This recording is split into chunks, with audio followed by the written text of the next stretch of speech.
Les allergènes chez bébé, ça fait peur, mais attendre trop longtemps peut parfois augmenter le risque d'allergie. Aujourd'hui, je vous parle des 2 derniers allergènes de la liste, le soja et le céleri. Tout d'abord le céleri, le seul légume qui est considéré comme un allergène. C'est un légume que j'ai pas l'habitude de consommer, que j'ai très rarement à la maison ou alors pour des recettes bien spécifiques. Pour le tester, j'ai fait un truc très simple, je l'ai cuit dans une sauce bolognaise végétale avec les carottes, avec le reste tout simplement, avec des pâtes, ça passe trop bien.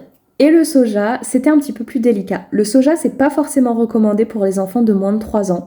C'était pas prévu que je le fasse tester tout de suite, au même titre que le sulfite d'ailleurs, qui souvent se retrouve dans les produits ultra transformés, donc qui est pas du tout conseillé pour les jeunes enfants. Là, je l'ai testé autrement, je vous laisserai aller voir ma vidéo sur le sujet.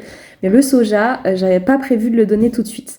Personnellement, j'en consomme assez régulièrement, surtout étant végétarienne. Il y a beaucoup de recettes que je peux faire avec du tofu soyeux, avec des produits substituts de viande par exemple. Du soja, il y en a régulièrement à la maison. Et ce jour-là, j'avais fait un cake végétal avec des légumes et du tofu.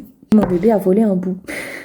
Je me suis dit, quitte à ce qu'il en mange, autant qu'il en mange pendant 3 jours et on valide le test soja et puis on lui en redonnera pas forcément pendant un temps. Le bout de cake était piqué. Mon enfant mange ce que je mange, il veut manger ce qui se trouve dans mon assiette. Il peut y avoir la même chose dans mon assiette et la sienne, mon assiette sera quand même meilleure.